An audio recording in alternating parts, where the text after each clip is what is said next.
future queen consort, Camilla. She's given a rare interview about her life with Prince Charles and how she has learned to cope with criticism after decades in the spotlight. Queen Camilla is officially out, banned for life by Prince William after news of her secret affair came to light. Sources say William acted immediately after learning the full story.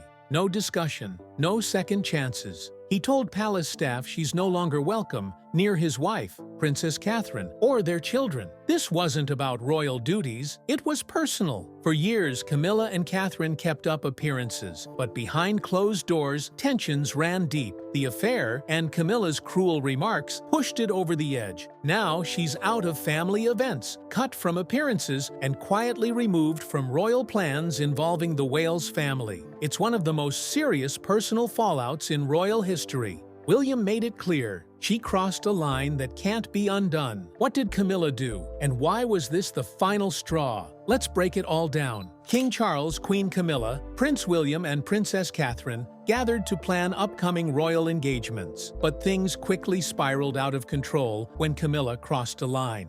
According to insiders, Camilla made a pointed remark questioning if Catherine needed to be involved in a major event. She reportedly said, "People are there for the king, not to admire dresses." The room fell silent. Catherine stayed calm, replying, "I'm here to serve, not to stand out." But Camilla didn't stop. She then made a shocking reference to Princess Diana, mocking a name that's off-limits, especially around William. That's when Catherine stood up, visibly shaken. "That woman is never to speak to me again," she said, before leaving the room. William followed moments later, furious. Behind the scenes, it was chaos. William confronted Camilla directly, telling her she had disrespected both his wife and his late mother. His message was clear: she would no longer be welcome near his family. Palace aides scrambled. Joint schedules were canceled. Camilla was pulled from shared events. Royal press teams were instructed to avoid questions and quietly distance her from anything involving the Wales family. This wasn't about royal protocol or media control, it was personal. Years of quiet resentment between Camilla and Catherine had finally boiled over, and William wasn't going to let it continue. Even King Charles was caught off guard. He tried to mediate, but couldn't change his son's mind. Reports say Charles was heartbroken, but understood why William acted the way he did. For Camilla, the consequences were swift. She canceled public appearances. Her team claimed it was for health reasons, but insiders knew the real story. She had been cut off, and she was furious. Behind palace walls, the atmosphere changed overnight. Staff loyal to Catherine and William began steering clear of Camilla's circle. Camilla, once front and center, now found herself isolated. Catherine, on the other hand, stayed composed. No interviews, no comments, just calm professionalism. The public quickly noticed. Support for her surged. This wasn't just a falling out, it was a full-blown collapse of trust at the heart of the royal family. And it happened fast. Prince William didn't make a royal decree. He didn't go public, but his decision was final.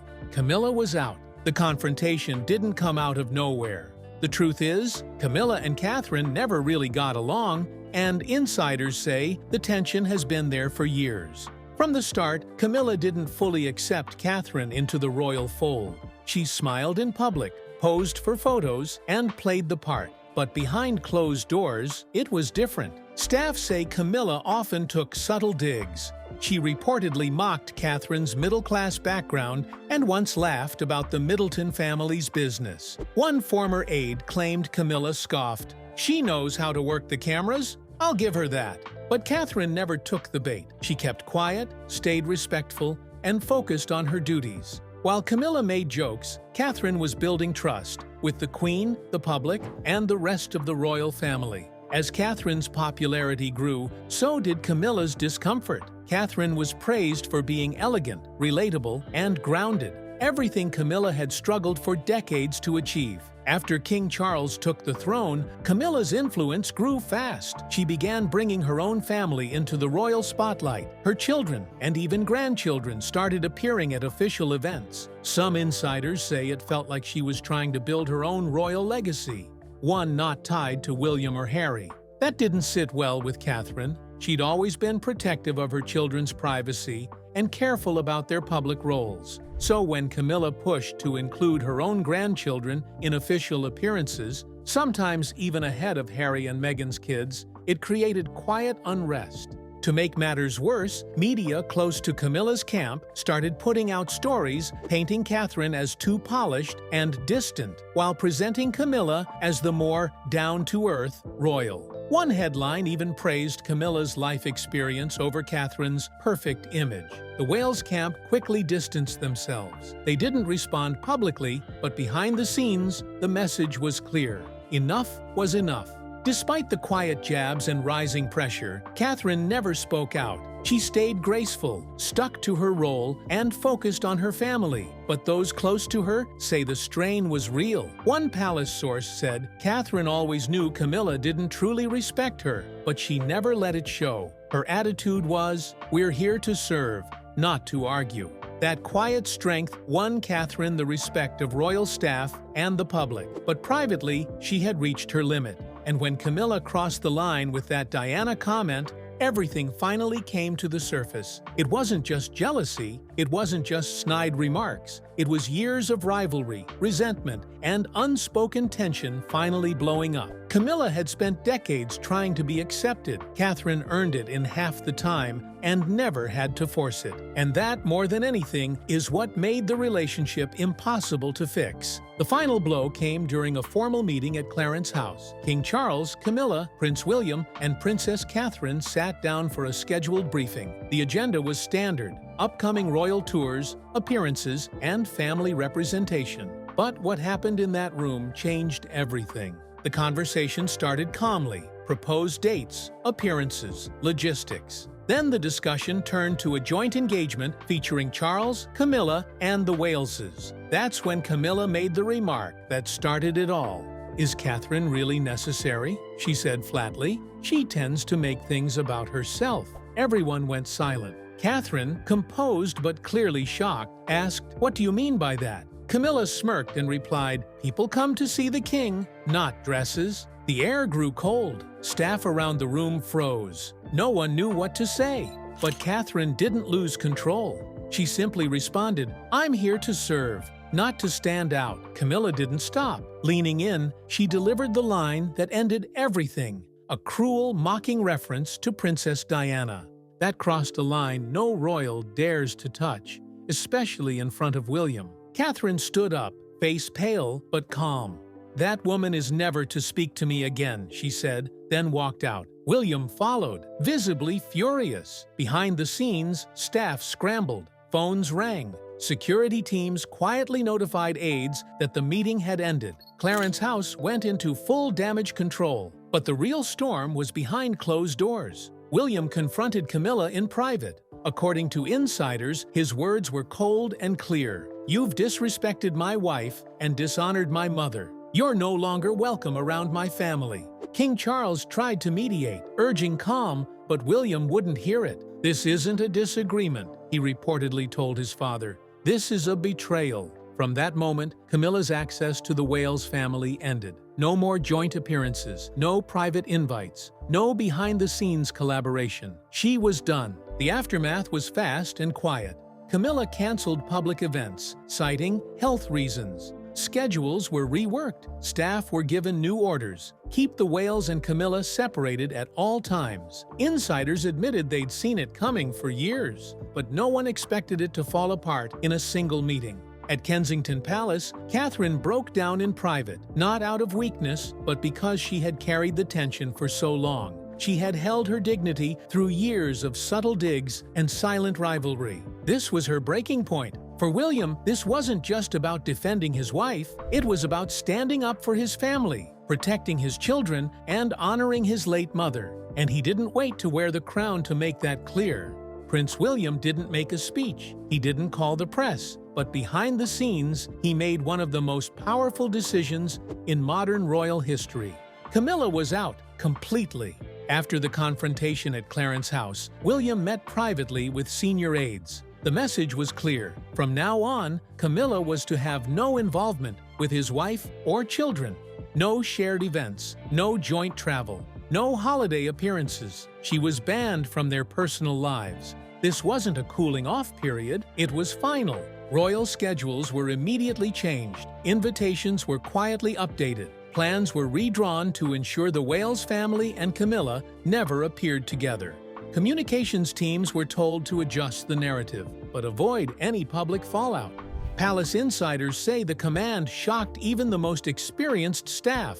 No one had ever seen a royal, especially the heir to the throne, make such a bold and personal move. But William didn't hesitate. For him, it wasn't about titles. It was about loyalty, love, and protection. "You insulted my wife. You mocked my mother. You're not welcome," he had told Camilla. And he meant it. The impact was immediate. Camilla's calendar emptied. Several events she was expected to attend were suddenly postponed or reassigned. The press was told she was taking time off for health reasons, but behind the scenes, everyone knew the truth. She had been quietly removed. Royal watchers quickly picked up on the change. The Wales family appeared at events alone, smiling, composed, united, without Camilla anywhere in sight. Crowds cheered for Catherine louder than ever. William's quiet command had shifted the power dynamic, and he didn't need a crown to do it. This wasn't about public image, it was personal, and it was permanent. King Charles was devastated. He reached out to his son several times, hoping to repair the rift, but William either gave short responses or none at all. Charles had never seen his son this resolute. The damage, insiders say, was done. And this time, the public was with William. Within 48 hours, trusted sources leaked the story. Headlines exploded. Camilla removed from William's inner circle. Queen consort cut off after private dispute. Support surges for Kate Middleton. Social media followed. Hashtags like #WasStandWithKate and #NoToCamilla began trending worldwide. Royal fans praised William's strength. They called Catherine a class act and applauded her silence as dignified and powerful. Commentators agreed. This wasn't just a royal fight, it was a turning point. William had drawn a clear boundary and taken control of his family's future. One royal expert put it bluntly, "This is William's monarchy now." And he's setting the rules. Camilla didn't just lose her temper that day, she lost her access. She lost the trust of the man who will one day sit on the throne. And though no official statement was ever made, the consequences were crystal clear. From this point forward, Camilla would no longer play a role in the private life of the Wales family. William made sure of it. King Charles was blindsided. The fallout between Queen Camilla and Princess Catherine wasn't just a family problem, it was a crisis. And for the new king, it hit harder than anyone expected. Sources say Charles was heartbroken when he learned William had completely shut Camilla out. At first, he believed it was just an emotional overreaction. He hoped it would cool down. It didn't. He reached out to William several times. Calls were brief. Some went unanswered. Charles then asked for a private meeting with his eldest son, one of the most emotional conversations they'd ever had. He pleaded for unity, reminded William of their duty, the need to maintain the monarchy's image. But William didn't budge. "This isn't about appearances," William reportedly told him. "It's about respect." She crossed the line. Charles knew his son well. William could be measured and polite, but when it came to protecting Catherine, he was immovable. Still, Charles hoped Catherine herself might offer a way forward. He asked to speak with her privately. Catherine remained respectful, but stood her ground, calm, steady, but clear. Camilla's words and actions had crossed a boundary that couldn't be undone. With no compromise possible, the palace entered damage control mode. Aides scrambled to separate schedules, reassign public duties, and avoid media speculation. The goal? Keep the split quiet, but it was already leaking. Camilla, feeling humiliated and betrayed, demanded Charles defend her publicly. She accused him of choosing his son over her. According to one insider, Camilla said, "Everything we worked for, gone, and you're letting it happen." But Charles was stuck. He couldn't undo what Camilla said. And deep down, he knew William was right. He had spent years rehabilitating Camilla's public image. From the other woman to queen consort, his efforts had worked. But now, that progress was unraveling. And worse, he couldn't stop it. He became withdrawn. His routines changed. Staff noticed he skipped scheduled dinners. Some said he looked visibly shaken. Behind palace walls, the king was facing a truth he didn't want to admit. William and Catherine weren't just popular, they were the future. And without their trust and support, the monarchy's stability was at risk. The public had made its choice. They backed Catherine. They admired William's resolve. And Charles, for all his authority, couldn't change that. Camilla may still appear beside him in official events, but privately, her influence has vanished. The Wales family have built a clear wall, and it's holding. For Charles, this wasn't just about royal protocol, it was personal. A father watching his family tear apart. A husband realizing his loyalty to Camilla had come at a cost. He had once fought to make her queen. Now he couldn't even protect her from his own son. The moment word of the fallout between Queen Camilla and Princess Catherine leaked, the public response was fast and fierce. People didn't hesitate to choose sides, and the overwhelming support was for Catherine. Within hours, social media platforms were flooded with posts defending her. Hashtags supporting the Princess of Wales trended for days. Across the internet, one clear message rang out: Camilla had crossed a line, and Catherine deserved better. Users called back memories of Princess Diana, saying history was repeating itself. They broke Diana, they won't break Kate, one viral post read.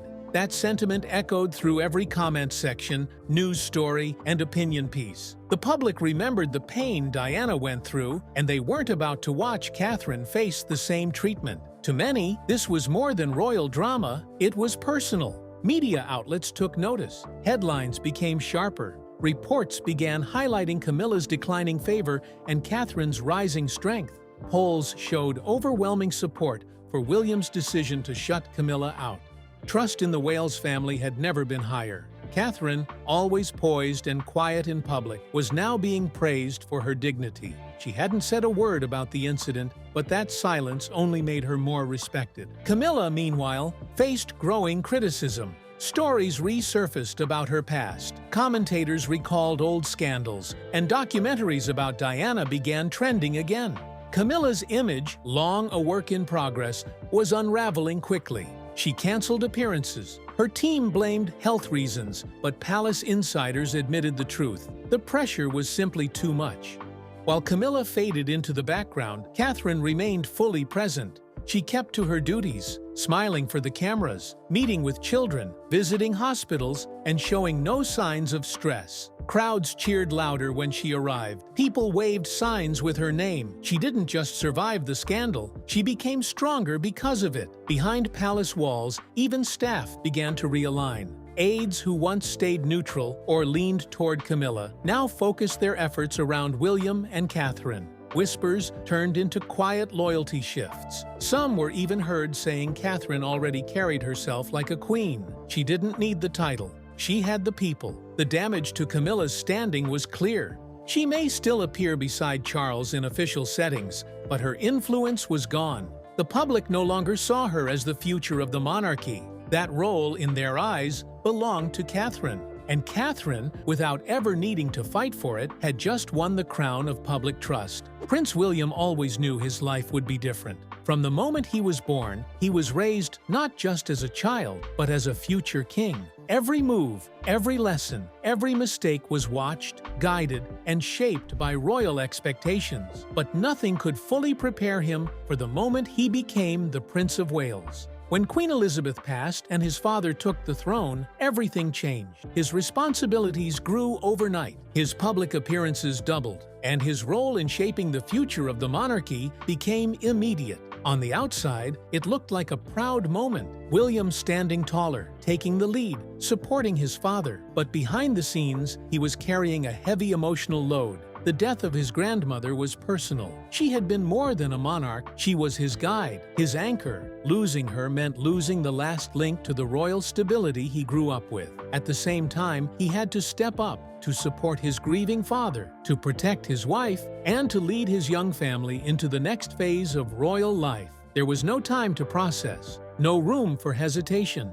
William has always been seen as calm, measured, and dependable. But those who know him say the weight he carries is real. Becoming the Prince of Wales wasn't just about titles. It was about shouldering the legacy of his mother, the expectations of his country, and the pressure to modernize an institution that has often resisted change. Through it all, He stayed focused, showing up, representing the crown, and keeping his personal life fiercely protected. Still, what happened with Camilla proved something else. William isn't just a symbol of continuity. He's a man who knows when to draw a line. He may be respectful, but he's not passive.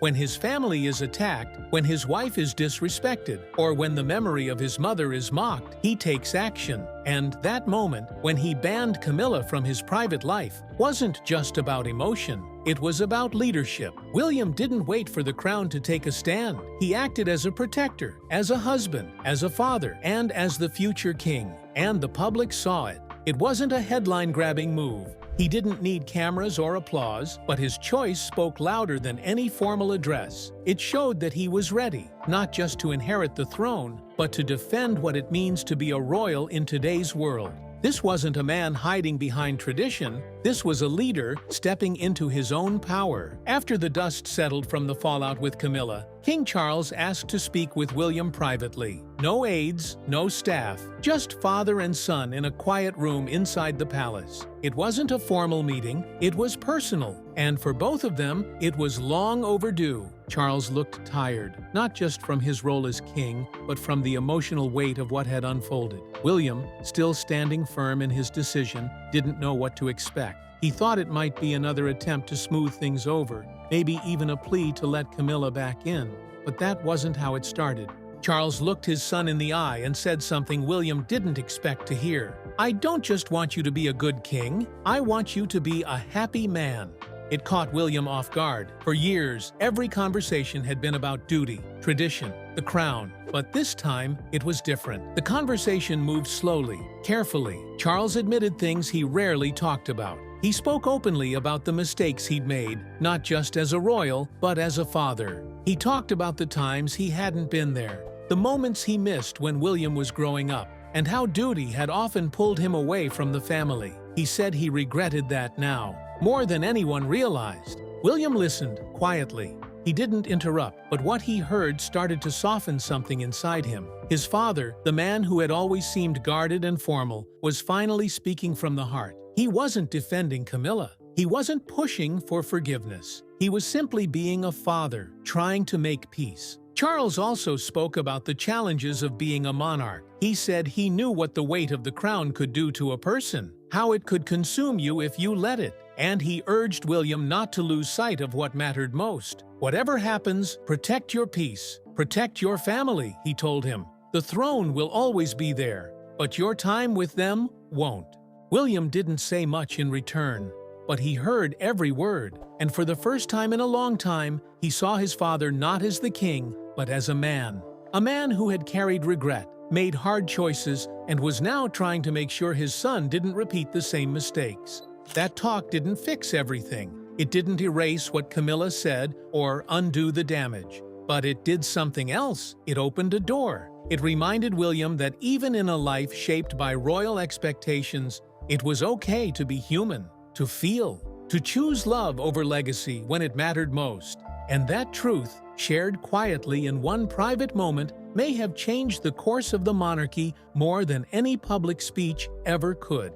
As the conversation between father and son came to a close, the room fell silent. The ticking of the clock filled the space between them. Charles had said what he needed to say, not as king, but as a father. William sat still, absorbing every word. He didn't need to reply with speeches or emotion. His silence said enough. Just when he thought it was over, Charles looked at him one more time and said, "When people remember me, I don't want it to just be for being king. I want them to remember I tried to be a good father."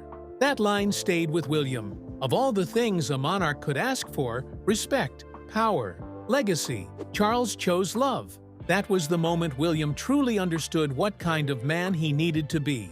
Not just for the nation, but for his family. He left the room with more than advice. He left with a quiet promise to lead with heart, not to lose himself in duty, not to forget the people who mattered most. The monarchy had taught him how to walk, how to wave, how to speak, but that moment taught him how to feel. And that lesson would shape everything moving forward. In the days that followed, nothing changed publicly. There were no royal statements, no photographs of the conversation, no reports. But inside, something had shifted. William saw his path more clearly. He wasn't just the future king. He was a son, a husband, a father, and every part of him mattered in what came next. Camilla remained cut off. That decision stood. But William no longer carried it with anger. He carried it with purpose. His job now wasn't to keep peace at any cost. It was to protect what he loved and honor what his mother believed in. The family wasn't perfect. The monarchy never was. But through all the silence, tension, and duty, something human had broken through. A father's wish, a son's heart, and a promise to do better. For the first time in a long time, William didn't just feel like a prince living in the shadow of expectations. He felt like a man choosing the kind of legacy he would one day leave behind. Not a legacy of just power, but one rooted in love, dignity, and quiet strength. And as he stepped back into the spotlight with Catherine by his side and his children waiting at home, he wasn't just walking toward the throne. He was walking into the future, with clarity, compassion, and the wisdom of a father's final wish. Thank you for watching. This story wasn't just about royal titles or palace drama. It was about loyalty, love, and the quiet decisions that shape the future behind closed doors. Prince William didn't raise his voice. He didn't need to. His actions spoke louder than any headline ever could. And in doing so, he sent a message that echoed beyond the palace walls. Some lines should never be crossed. Family comes first. Respect matters. And real leadership is shown in the choices we make when no one's watching. If this story resonated with you, don't forget to like, comment, and subscribe. Let us know. What would you have done in William's place?